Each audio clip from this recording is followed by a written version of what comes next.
Hi, this is Bob Sorrentino from Italian Roots and Genealogy, and I'm here with a very special guest today, Candice Guardino, who is the creator and the star of the Italian Bred show. So welcome, Candice. Thanks for being here. Oh, thanks for having me. So we come from similar backgrounds. I am an Italian boy from Queens. I think I have a couple of years on you, maybe. Well, maybe I have a lot of years on you, but Nah. it was so exciting when I was, reviewing before the show and seeing how you do the things with the family, because I come from one very crazy Italian family and one not so crazy. So Yeah. the first thing I want to ask you is you're probably doing what all us crazy Italians would love to do and think we should do, is talk about our family. So how did you start all of this? We all talk about our families, don't we? For me, it was something that I've always knew I wanted to do. I always wanted to create a one-person show in sort of that genre where you're impersonating characters and there's music because I sing as well, and it sort of feels as if it could be a traditional, Broadway show to a stand-up act, and I wanted to sort of combine all of those elements together because that's a little bit of what I do. I wouldn't say I'm just a stand-up comedian or I'm just a theater actor. I wanted to like mush it all together into one fun night. And then, of course, why else or what else would I talk about would be my family, because growing up in an Italian family, you impersonate everyone as a kid. That's what we did. We made fun of each other. We poked fun. We impersonated someone. I mean, my family still does that. We tease a lot. So growing up in a family like that, I always knew that if I was going to write a show, my first show out of the gate would be something that would be near and dear to me because it's so easy, right? Like Yeah. impersonating these family members are so easy because you've been doing it your whole life. So for me, it was like, that's the story I want to tell. And then you have to sort of sit down and say how to craft the story. So for me, it was, I knew I wanted to tell it with my grandmother as the forefront because she was such a specific human. I mean, I've never met anyone as unique as her. She is not a traditional Italian grandmother. We always think of those grandmothers with those house dresses, ugly orthopedic shoes, and rollers in their hair. And that was not my grandmother on my father's side at all. She was a complete different human that I've ever witnessed. I mean, she wore sexy dresses and spike heels and cigarettes, and she always looked like a model coming out of like a 1960s catalog up until her death, to be quite honest with you. So it was sort of that energy of just, I've never seen anyone like that. And we didn't even call her grandma. We called her Franny. So it was a definite different feel, because my other grandma, my mother's mother, was like this little angel who cooked over a stove for thousands of us and always wore the house dresses. So a very different energy. But I knew if I was going to do a show, I was going to write it in the vein of the Franny character. And that's neat. And your grandmother is probably the same age that my mom and my aunts would be. They would all be, if unfortunately none are left, but if they were left, they'd all be in their 90s, close to 100 by now. Yeah, my grandmother, I think she'd be 88, Yeah, 87, yeah, something like that she'd be yeah. today. I have cousins that are 88, so there you see how old I am. Yeah. No, I get it. Big Italian family. But to your point, my mom's mom was that very boisterous kind of Italian grandmother. They came from Italy, so she had the accent. And I was just saying to my wife the other day, my grandmother would say, "Get me an apple." An apple, right? You had to know. And the younger kids didn't understand. What? Right. And my dad's mom, and then my mother's family, they were farmers from Torito, Bari. My dad's family, his dad was a little bit more gentry, and his mom was from nobility. So she was a very, very stately woman. Right. And when my grandfather passed away, he died when I was like 2 months old. She wore black from the day he died until the day she died. Oh, goodness. My mom's mom wore the black dress for 3 days and then went back to the Vestalia, and that was it. She was just, grandma again. And the old Italian ladies didn't like that, and she said, what am I going to do? Right. I mean, my grandmother, it's actually quite odd that I'm going to tell this story, but my grandmother, I used to spend time with her. She lived on Ocean Parkway in Brooklyn. And I remember spending a day with her, and she said, we have to, I have to do errands. And we had to go to a funeral of a friend. And I was maybe 7 or 8. That was an errand. That was an errand. And she took me on the date to the funeral. And she wore this red, sparkly dress, very tight fitting, to a funeral. And I remember everyone being in black. And I thought, she looks odd. We're dressed in regular clothes, and she's got this bright red outfit on. And I remember asking her later, I was like, why, everyone was in black. Why weren't we in black? She goes, why were they in black? And I was like, all right. That was her answer. Her answer was like, why do we have to be in black? Like there was no real reason to her to wear black. And it wasn't honoring or dishonoring in her eyes. It was just, this is what I want to wear. So we went. Yeah. Well, growing up in the 50s and early 60s, funerals were just, that was a way of life in the Italian family. Yeah, of course, It went for 3 days, morning and night. Yes, we're screaming over the casket. I know. Trust me, I know. We're all there. I've been to those as a child, and I'm like, oh, very dramatic these are. But we ate well, because in between everybody went back to my grandmother's and ate. And they only lived like 3 blocks from the funeral home. So that, we would sit on the chairs from the funeral home and all of that. Yeah, they knew a guy, as my dad. Yes, absolutely. Absolutely. So I was going to ask you, but you mentioned it. So I figured your family made the transition from Brooklyn to Staten Island at some point. So when did your, whether it was your grandparents or great grandparents, when did they get to the United States? Yeah, so my grandmother, both of my grandmothers, came from Italy when they were about a year old. Oh, it's very young. Yeah, very young. My great grandmother, neither of them spoke English. I mean, it was purely Italian. So I remember as a kid not understanding them and having to learn a lot.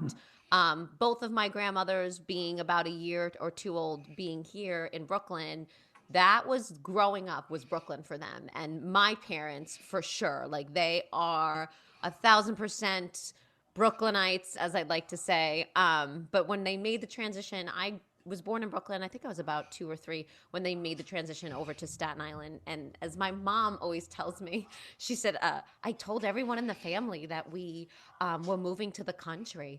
And I was like, the country? She's like, Candice, there were cows and grass and everything in Staten Island. It was very country to my mom. It is not that now. It's mainly concrete jungle is what we call it. It's like a concrete village.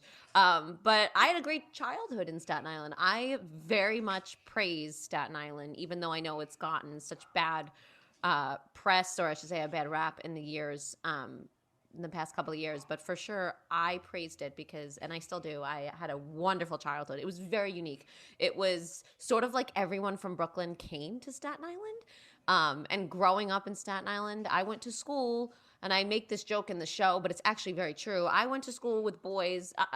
Everyone was named Vinny, Anthony, or Joey. There was no other names, and everyone's last name ended in an O and I, and there was no, we were all sort of the same. It was very odd. And I remember thinking that as a child, being like, we are all very similar.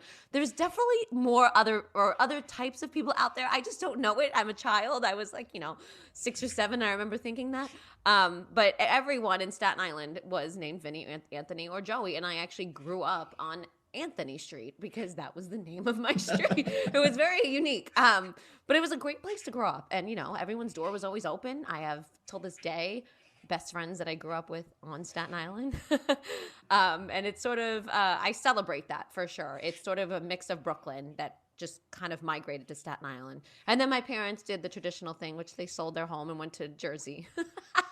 Well, that's where I am. I'm in Jersey. There you go. There's the real migration. It goes from Italy to Brooklyn to Staten Island, and then Jersey, and then you probably die in Florida. I don't know. That's what my father says. He goes, "We're gonna die in Florida." Oh, that's very nice. I don't know a lot about Staten Island, although I did have a little girlfriend there back when maybe I was 15 or 16. Sure you did. It's like a bubble. I call it a bubble. It's like you literally are on your own island. I remember meeting, when I went to school, I started to go to, the city a lot. And I remember meeting, Manhattanites and people who were from all over the world. And they would say, "Where's Staten Island?" And I was like, "It's right. You know that orange ferry?" And they're like, "Yeah." I'm like, "That's the island the ferry goes to." And they're like, no, it really is its own bubble. But it feels as if the whole world is centered around you in Staten Island, and that is all that matters, because you grow up on such this tight-knit community that you almost feel like anything outside of it you don't even care about, because you don't even know it exists. It's like this bubble. That's how I grew up.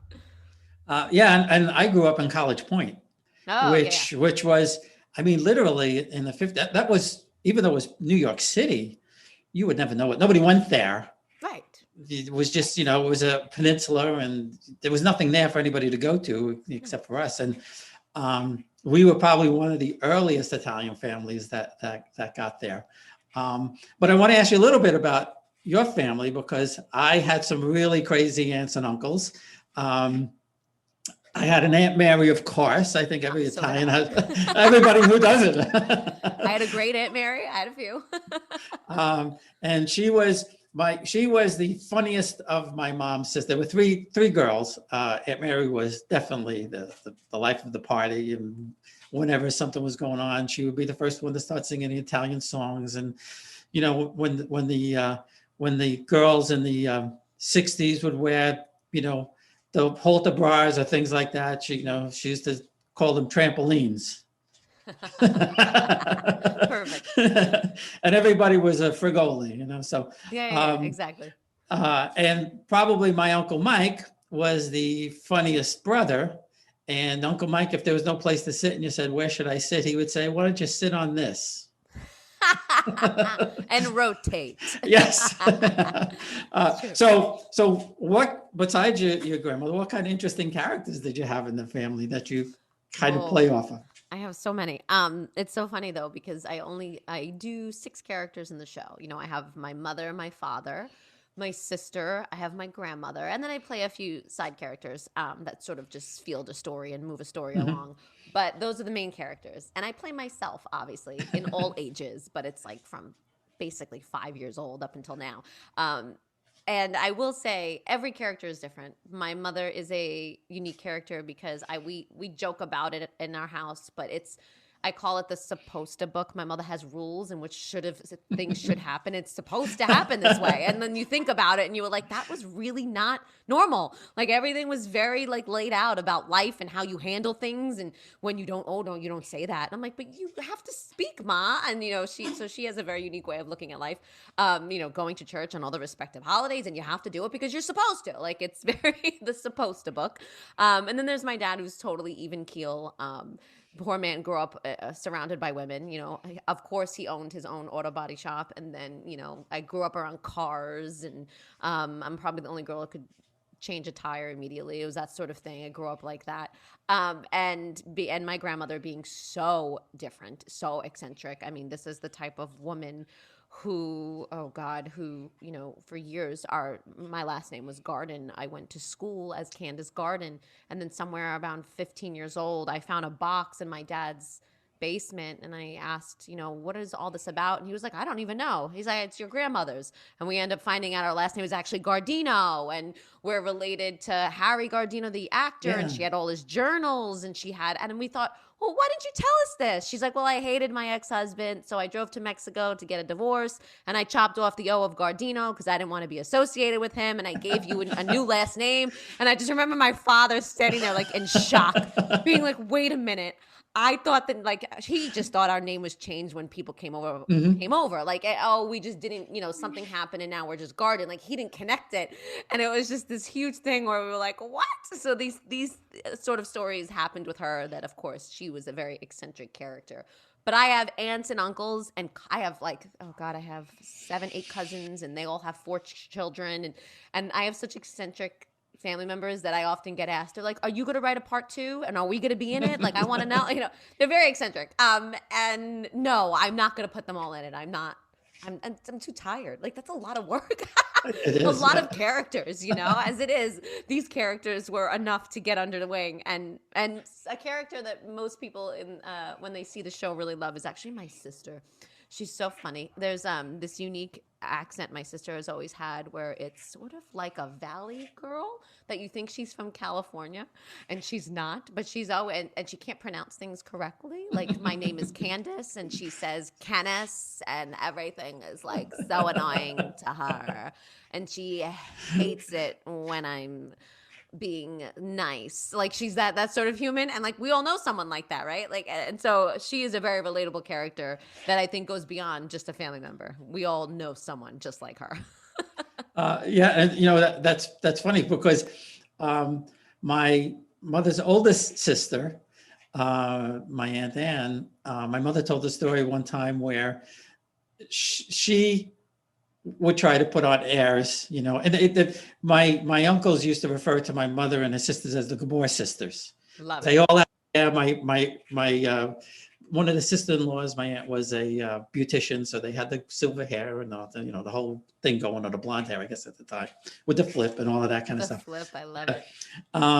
And one time, either they were going into Canada or coming back. I think probably coming back, because my Uncle John lived there for 5 years with his family. When my grandparents came, he stayed behind. He was a young boy and stayed with his grandparents. Wow. And they were supposed to go back. So they would go visit. And one time they asked my aunt, you know, where she was born. And she said New York, but she said it with like New York or something. New York, yeah. And they didn't believe her. But another funny story about that, her husband, she was very straight-laced, my aunt, and my Uncle Nick was completely off the rails. And when they went to Canada, my oldest cousin from my uncle was there, and she was very upset. She was the only girl there. She lived in a boarding house with all men. Even though my uncle was there, she was very unhappy. And my Uncle Nick said, come with us, come. And my aunt said, you can't take her. And he said, yeah. So they rigged up the back seat of the car to hide her. Wow. And he drove her over the bridge. And nobody else would go in the car with him. Yeah, just in case he got caught. Because he got caught. But the funny part of the story that I just recently learned, she met her husband here in America and she couldn't get married. So they had to smuggle her back into Canada so she could get married there. They gotta fix that. But, you know, my dad worked for the Daily News. He was a photographer. Oh. And his beat was Brooklyn for probably 15, 16 years. Oh, I believe. And then he was in Queens. So, you know, in the 50s and 60s and 70s, his picture, we were minor celebrities in town because yeah. either he, you know, if he got the front page or he got the centerfold, that was a big deal. But then we were always in the paper. Of course. Snowstorms, hot weather, and hurricanes. We would be, you know, So we'd funny. be Might posing as in the well. paper. Get your Well, family shoveling. And he has my mother in 1947 when they were, I think my brother was only a few months old. My mom shoveling the snow in front of the house and in the paper. So, you know, like I said, we were kind of minor celebrities. Yeah. But, you know, one of the fun things that we had growing up, and I don't know if you had anything like this, was my mother there were 9 in her family. There were 23 grandchildren. Wow. And 30 something great grandchildren. Oh, at one point. goodness. And we'd all be in my grandmother's yard, you know, on her birthday or Mother's Day and things like that. And my uncles would have a talent contest. So all the kids, we would dance, or we would do this, or would do, you know, sing, whatever you wanted to do. And my grandfather's sister, Zia Raquel, she would play the piano. Da, da, da, da, da, da, da, da, da, da. We didn't know what that meant, but of course we didn't. They were trying to entertain you kids. How do you keep everyone entertained? Well, yeah, no, exactly. And then they throw quarters at us or things like that. Yeah. And, it was always great fun growing up. And I'm looking for, I know you're coming to Jersey in April, I think. Is that still on? Or yeah. The funny part is, you know, it's not funny, but the ironic part is these theaters having to close and then having to open again and then close again. We've actually figured out that we will postpone, and all these theaters will say, let's just push the date back. Let's not cancel. Let's push it back another month. So we're sort of seeing how the restrictions are being lifted. If it happens, yes, we'll be there. If not, we're thinking summertime for sure. I have about 7 or 8 big performances in the summer that I think will be great. We'll have a few in Jersey. We'll have some in Philly, some in Boston, just to sort of get back. And being outside, I think, will be a little safer for everyone. I think they'll just feel better, and I think theaters will feel better. So I believe we'll have a very full summer. So I'm looking forward to spring. So just to like get back to things a little bit. So slowly but surely, theaters are coming back. I just think they're taking their time. But they've been wonderful. They've been calling and saying, oh, let's keep the date, please, or let's push back. And we want you, and we want entertainment. Like, that's the thing. Everyone misses entertainment. Yeah, the unfortunate thing here in Jersey is my sister lives in Long Beach, Long Island, and they have a lot of outdoor events on the beach, on the boardwalk, on the stages, and we don't really have, other than the Stone Ponies outdoor stage, we don't have a lot of that. I know. We did a performance maybe 2 years ago at the Paramount in Asbury, which is right on that boardwalk. Yep. We're going to maybe chat with them and see if there's something we can do outdoors for the summer, because I think outdoors is going to be just easier. I don't want to say an easier sell, but an easier mental thing for everyone, right? Like, okay, it's outdoors. I feel safe. And I think maybe next year, 2022, I think the indoors will be all fine. But I think it's going to take a full year for everyone to be like running back to a Broadway theater, Yeah, and I'm on a hunt for the vaccine.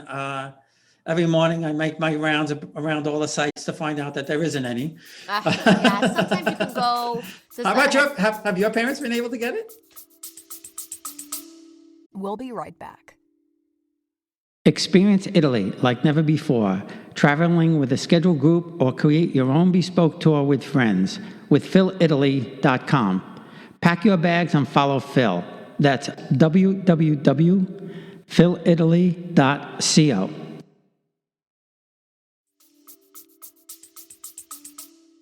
No, not yet. I have a few friends that are nurses, and they're like, go to these vaccination points where they're giving them. And sometimes if you wait till the end of the day, there's some left over. Yeah, I don't know how true that is, but I heard that too. Have been doing that. Yeah.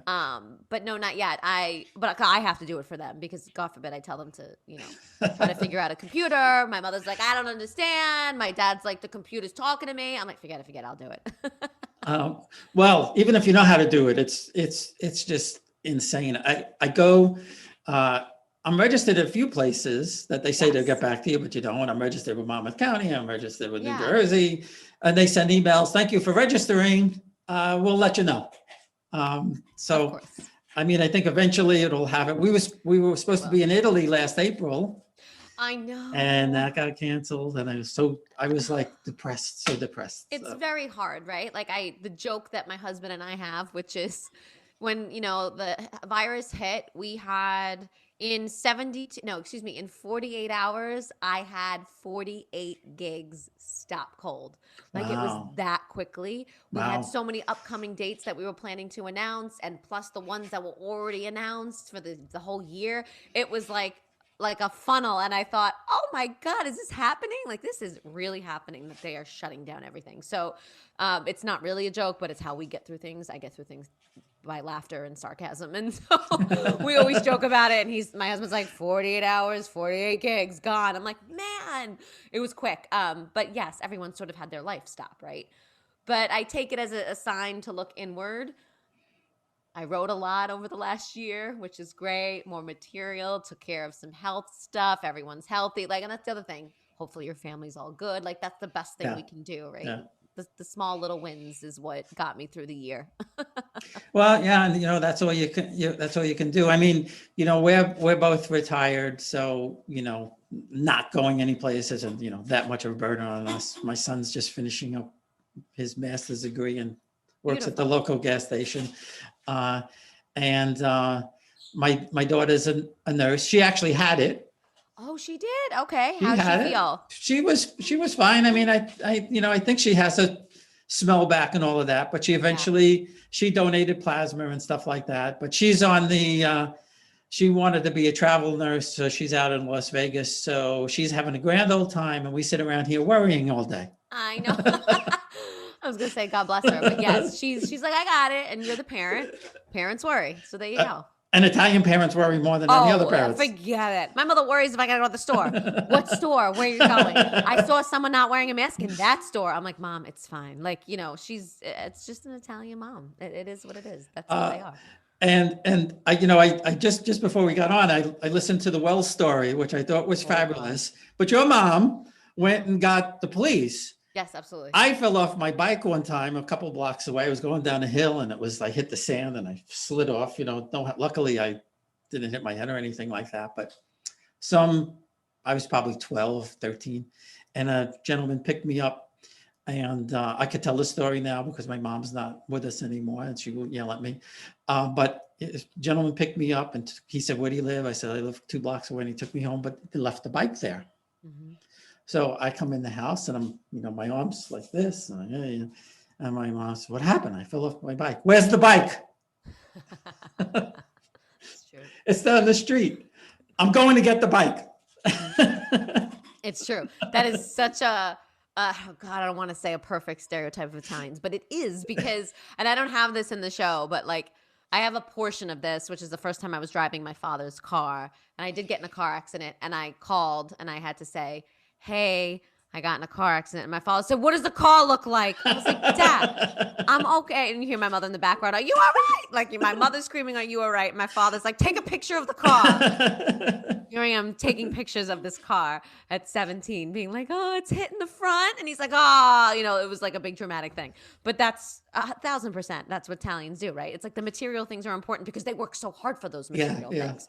Right? Like my dad reminds me every day that the first car that he ever got was something he had to put together because he swept out an auto body shop. Like they're so rooted in how they got that material thing. So that, by the way, that material thing will last forever. My dad still takes out stuff and he's like, "I bought this in 1960. I'm like, "You should throw out this vacuum." He's like, "No, it was my mother's. It's a great vacuum." I'm like, "This Electrolux is 40 years old, but they still use it." Yeah. The Electrolux. Yeah, I remember those. Yes. So I want to ask you one more question. So the show isn't just for anybody, even non-Italians are welcome. Yes. I will say, obviously, if you're Italian, you will feel as if the joke is something you've already said, or you would be like, "I went through that situation." If you're not Italian, which I get audiences that are always not Italian, it just happens, right? People are interested in Italians. Usually the audience member that isn't Italian says, "Oh my God, I know a family like this."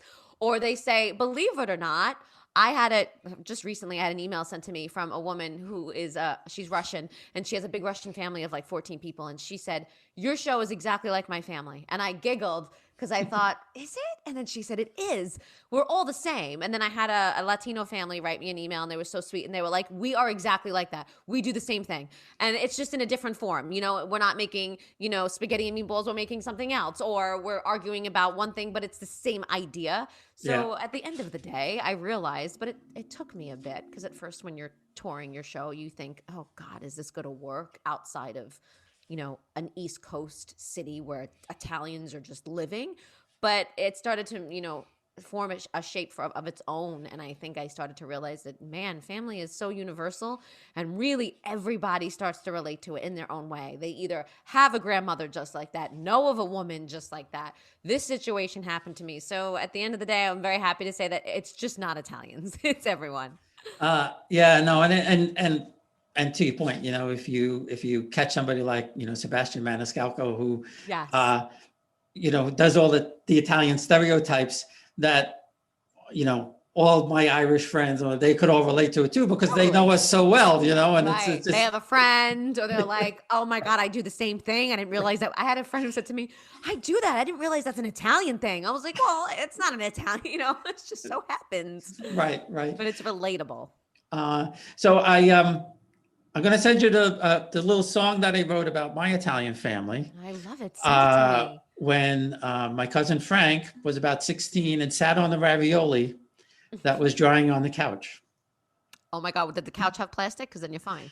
Actually it didn't, but they spread a sheet on it. Oh God. And then my uncle would put the raviolis out to dry, and Frank I don't know how he missed them. They were like Oh 12 dozen raviolis there, and he sat on the raviolis. Oh my God, I love it. But they're fresh though. They're fresh. My uncle he'd roll it out with a rolling pin, like a big Exactly. dowel and Exactly. paper thin. Oh, I'm Exactly. getting hungry just thinking about it. I know, right?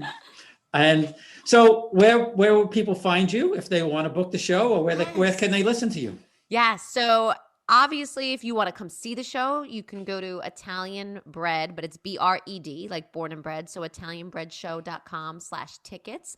And we're going to be updating the website probably this week. So by this March of 2021, there'll be all updated shows.